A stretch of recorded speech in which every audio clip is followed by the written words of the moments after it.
महाराजा रुद्र प्रताप सिंह जू देव भगवान श्री राम के वंशज थे। भगवान श्री राम के वंशज थे और वे काशी के राजा थे। कहाँ के थे? काशी नरेश थे। काशी से चलकर वो आए थे विंध्याचल, विंध्याचल से चलकर आए जिन्होंने ओरछा बसाया।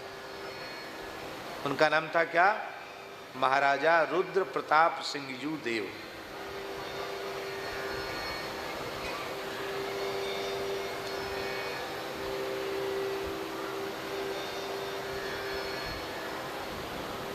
वो रुद्र प्रताप सिंह जू देव सबसे पहले विंध्याचल आए। विंध्याचल में उस समय मुगलों का अत्याचार बढ़ा था काशी में, और काशी ज्ञान का, विद्या का, सनातन धर्म का केंद्र है, इसलिए उसे नष्ट भ्रष्ट करना चाहते थे मुगल। और उन्होंने बहुत संघर्ष किया महाराजा रुद्र प्रताप सिंह जू देव ने। अंत में उनकी भगवती कुलदेवी गृद्धवाहिनी ने उनसे कहा कि समय थोड़ा अनुकूल नहीं है, अभी तुम चले जाओ यहाँ से। तब ब्राह्मणों को अपना राज्य संभला करके महाराज रुद्र प्रताप सिंह जी चले गए और वो विंध्याचल आए। विंध्याचल में उन्होंने कठोर उपासना भगवती की, पर भगवती ने उन्हें प्रत्यक्ष दर्शन नहीं दिया। काली खोह में उन्होंने साधना की थी। अंत में उन्होंने निश्चय किया कि जब भगवती मेरे ऊपर प्रसन्न होकर दर्शन ही नहीं दे रही है तो अपना मस्तक ही भगवती के चरणों में अर्पित करके जीवन को विराम कर देना चाहिए। और म्यान से तलवार खींचकर अपने कंठ पर प्रहार करने के लिए जैसे ही वार किया, उसी समय भगवती ने साक्षात प्रकट होकर आपका हाथ पकड़ लिया। कहा मैं प्रसन्न हूं, किंतु हाथ पकड़ने के बाद भी तलवार का अग्रभाग उनकी गर्दन में घुस गया। उससे रक्त का पर फव्वारा निकला और उस रक्त के फव्वारे से, रक्त बिंदुओं से भगवती का अभिषेक हो गया, भद्रकाली का अभिषेक हो गया। और रक्त बिंदुओं से अभिषेक हुआ तो भगवती ने प्रसन्न होकर, घाव तो तत्काल ठीक हो गया। भगवती ने कहा तुमने रक्त हुए ते बुंदेला हो गए। ये गहरवार क्षत्रिय से बुंदेला क्षत्रिय हो गए। वहाँ से गढ़कुड़ार है, कथा बहुत लंबी है, कैसे गढ़कुड़ार का किला जीता इतिहास में पढ़ लेना। और वहाँ से फिर उन्होंने गढ़कुड़ार में सबसे पहले अपने शासन का स्थापन किया और इसके बाद फिर लिधौरा में उन्होंने अपना एक किला बनाया। और जो अपने लिधौरा वाला जो बड़ा मंदिर है, लक्ष्मण जी का मंदिर है, ये लक्ष्मण जी की स्थापना महाराजा रुद्र प्रताप सिंह जी देव के द्वारा की गई। जब ओरछा नगर की स्थापना नहीं हुई थी उसके पहले लिधौरा में लक्ष्मण मंदिर बन गया। लगभग 700 वर्ष से भी अधिक पुराना स्थान। तो पीछे आए, इसकी महिमा तो बहुत पहले से है। बोलो तुंगकारण्य ओरछा धाम की जय। जय जय श्री सीताराम। अब हम बेत्रवती के संबंध में थोड़ी सी चर्चा कर रहे हैं, क्योंकि आज हमने आरंभ में गंगा जी का स्मरण किया। गंगा जी की 7 धाराएं धरती पर आई हैं। कितनी धाराएं? उन 7 धाराओं में एक धारा का नाम है बेत्रवती।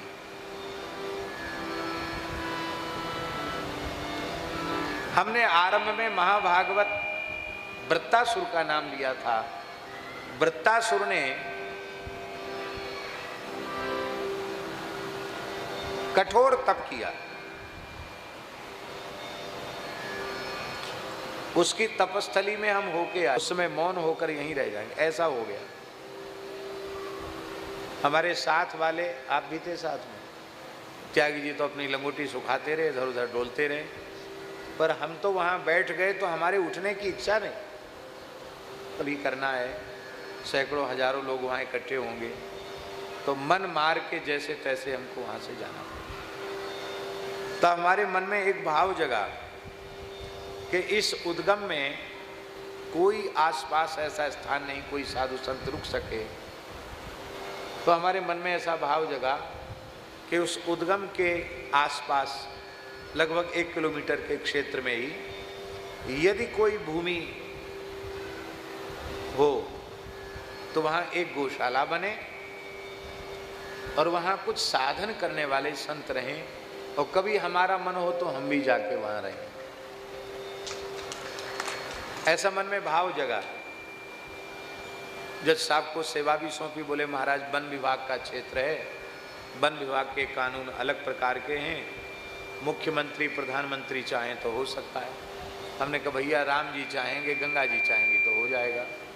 जी हिमालय में चले गए बहुत लंबे समय के लिए, खूब ठंडे इलाके, बर्फीले इलाके में गए, वहां भी वेदना शांत नहीं हुई।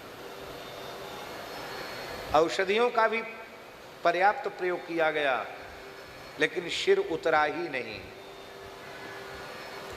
हमने महाराज जी से कहा महाराज जी एक बार ओरछा आ जाओ आप। महाराज जी ओरछा आए और तुलसी घाट पर हम महाराज जी को स्नान कराने ले गए। रात हो गई थी, लोग हमसे कह रहे थे आप बहुत परेशान करते हो महापुरुषों को, चलो महात्म सुनाओगे फिर गोता लगवाओगे। हमने कहा महाराज जी गर्मी का समय है, अभी एक बार गोता लगा लो। शायद आषाढ़ का महीना था और पूज्य पथमेड़ा महाराज जी ने जैसे ही गोता लगाया, उनकी शिरोवेदना तत्काल समाप्त हो गई। कहते हैं हमको तो इस धरती की सभी नदियों में सबसे ज्यादा चमत्कार वेत्रवती के जल में दिखाई पड़ा। यहाँ आकर हमारी पीड़ा समाप्त हो गई। ऐसी वेत्रवती की महिमा है। वृत्रेण चक्रतक कूपो महागंभीर संज्ञका, कूपात सा निस्रता देवी महापाप विनाशिनी। वृत्तासुर ने महागंभीर नामक कूप का निर्माण किया था, वहीं से संपूर्ण पाप राशि को नष्ट करने वाली वेत्रवती गंगा प्रकट हुई। कहते जैसे भगवती भागीरथी गंगा के दर्शन से संपूर्ण पाप नष्ट हो जाते हैं, ऐसे ही वेत्रवती गंगा के दर्शन मात्र से, अस्याह दर्शन मात्रेण पापौघाश्रमयन्ति च। वेत्रवती गंगा के दर्शन मात्र से पापों के समूह नष्ट हो जाते हैं। भगवान शिव कह रहे हैं यथा गंगा सरिच्छेस्तथेयं च सरिच्छेष्टा सर्वोत्तमे अस्या दर्शन मात्रेण पापौघा समेन्ति च।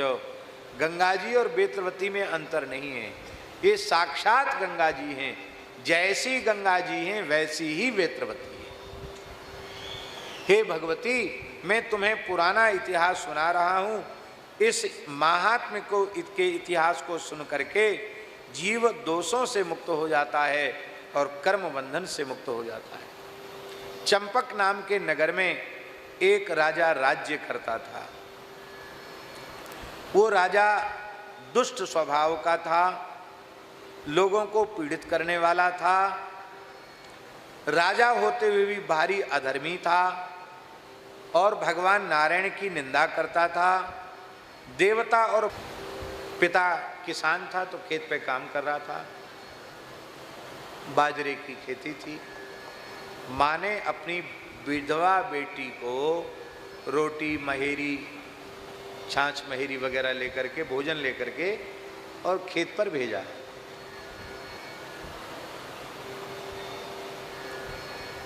खेत पे ही उनको रहना था रात को भी,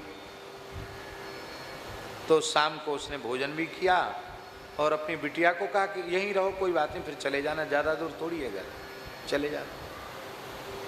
और जैसे ही थोड़ा अंधेरा हुआ कि उस दुष्ट पिता की बुद्धि अपनी बेटी पर ही बिगड़ गई। उस बेटी को बलपूर्वक उसने निर्वस्त्र कर दिया और वह भयंकर पाप कर्म में प्रवृत्त होने वाला ही था कि बेटी ने रोते हुए कहा कि पिताजी लाइट तो बंद कर दो। क्या कहा? लाइट तो बंद कर दो।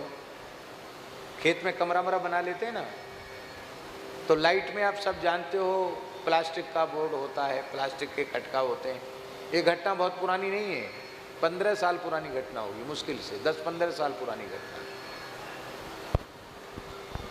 तो उसने कहा कि ठीक है, ने स्विच दबाया बंद करने के लिए। प्लास्टिक का स्विच दबाया बंद करने के लिए और इतनी जोर का करंट लगा कि वो तत्काल धड़ाम से गिरा और वहीं मर गया।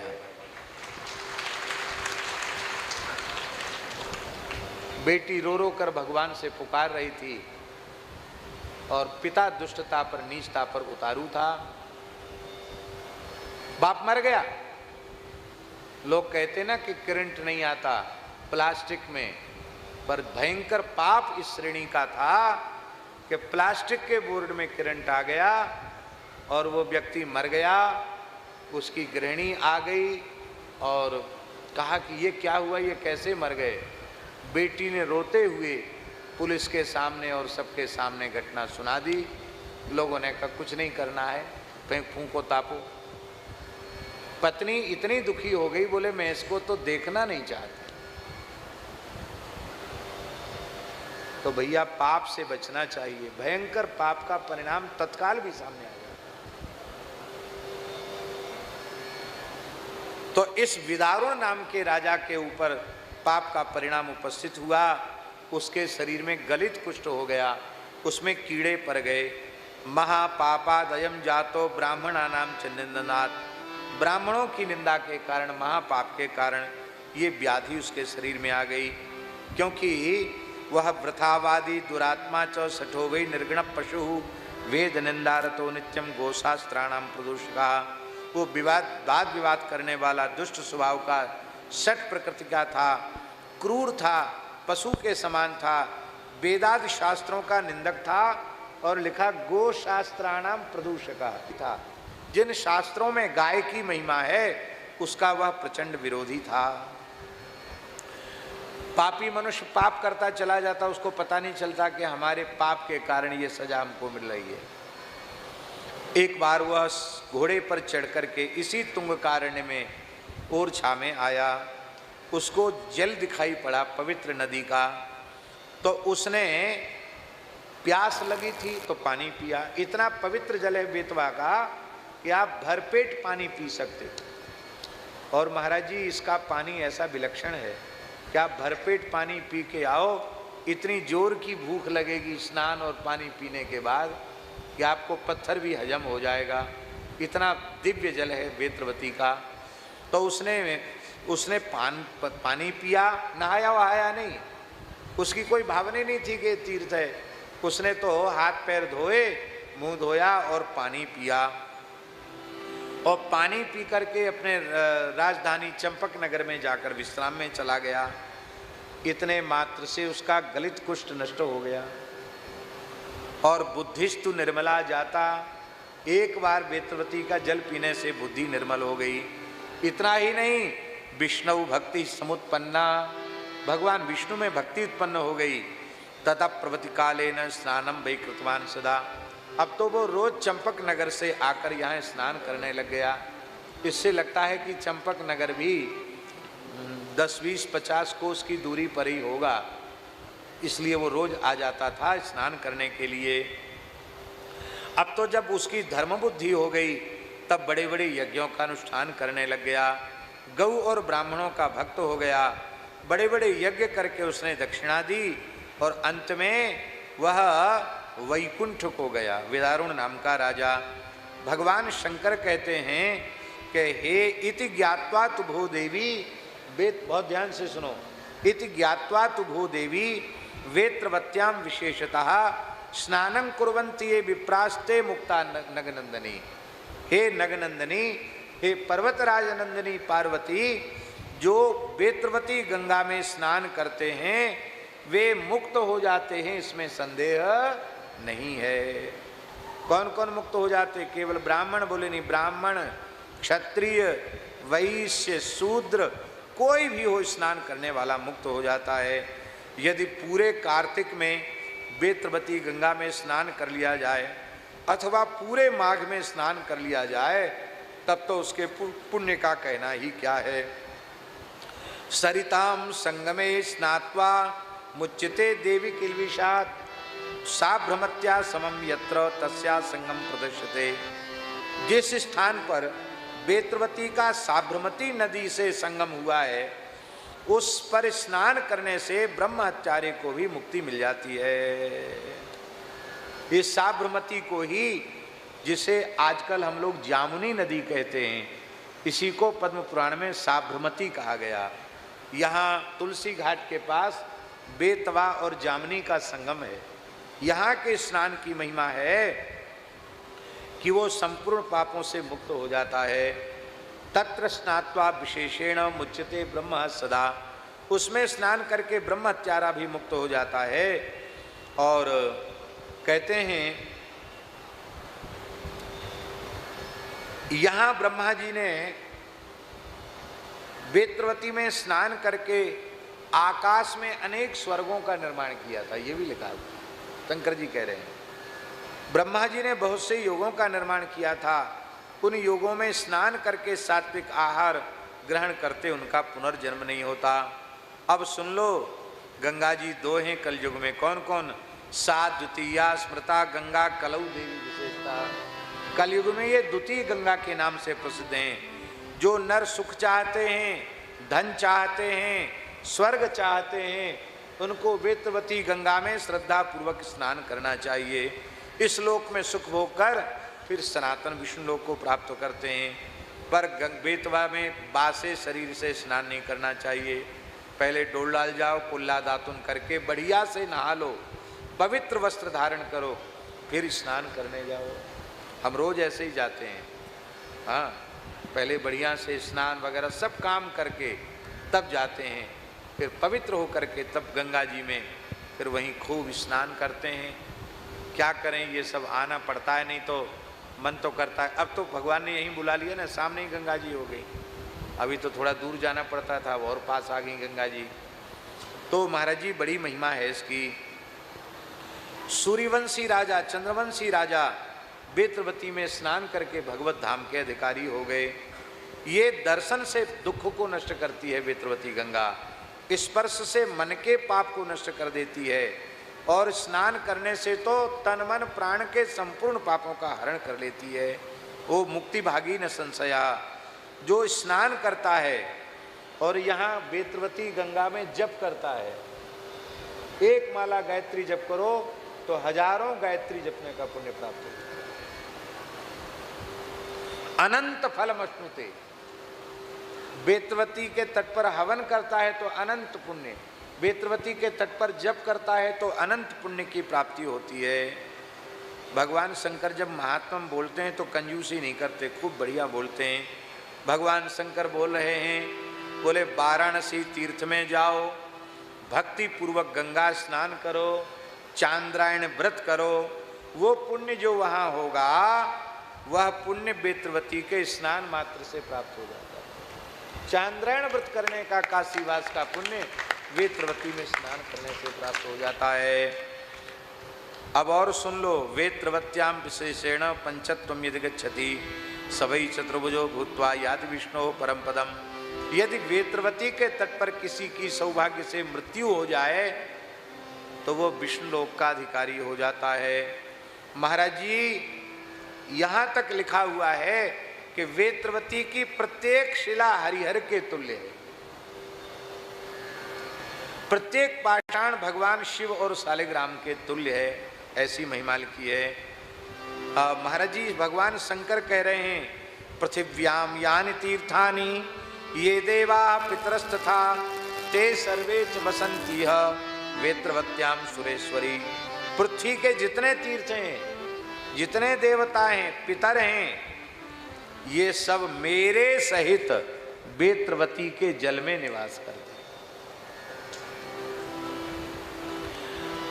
किमन्यत बहुनोक्तेनो भूयो भूयो वरानने वेत्रवत्या समम तीर्थम पृथिव्याम न सनातनी।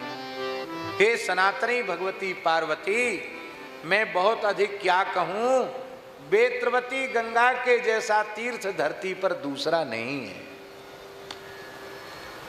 अहम विष्णु तथा ब्रह्मा देवाश्च परमर्षया तिष्ठन्ति देवता सर्वे वेत्रवत्याम महेश्वरी। मैं महादेव, भगवान नारायण, ब्रह्मा जी, संपूर्ण देवता, संपूर्ण महर्षिगण वेत्रवती गंगा के जल में ही निवास करते हैं। इसलिए एक कालम द्विकालम वा त्रिकालम च विशेषतः स्नानं कुर्वन्ति ये तत्र ते वै मुक्ता न संशयः। जो एक समय स्नान करते हैं अथवा 2 समय स्नान करते हैं अथवा 3 बार वेत्रवती में स्नान करते हैं, वो निश्चित ही मुक्त हो जाते हैं। ये पद्म पुराण के वेत्रवती महात्म्य के 134वें अध्याय का सार है, जो मैंने आपको सुनाया। बोलो वेत्रवती गंगा की जय हो। समय तो गया, लेकिन हमने ओरछा के महात्म्य को भी सुनाया। कल तो ये बताया था कि अयोध्या है, वृंदावन है, और आज बताया कि इसकी महाभारत में भी महिमा है और वेत्रवती की भी महिमा है। ये महान तीर्थ है, इसलिए तीर्थ की मर्यादा से रहना। अब सही सही बताना, ओरछा में निवास करने वाले लोग अथवा जो आने वाले लोग कौन कौन नहाता है रोज बताओ। बेतवा में कौन कौन रोज नहाता है बताओ। इतने कम लोगों ने हाथ उठाया, कोई नहाता ही नहीं। अरे राम राम राम। कोई बात नहीं, कल गुरुदेव भगवान की मुख्य तिथि है, कल सब लोग नहा लेना, ठीक है। कल सभी लोग वेत्रवती गंगा में, पर जैसे हमने कहा वैसे स्नान करना। पहले डोल डाल वगैरह होकर बढ़िया से स्नान करके पवित्र वस्त्र पहन के जाना, फिर वेत्रवती को साष्टांग प्रणाम करना, फिर पहले तीर्थ का जल मस्तक पर लगाना चाहिए। मन ही मन प्रार्थना करनी चाहिए कि हम पैर रखेंगे उस अपराध को क्षमा करें।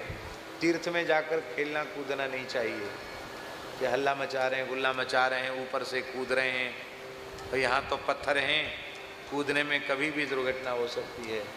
इसलिए तीर्थ की मर्यादा में रहकर तीर्थ स्नान करना चाहिए।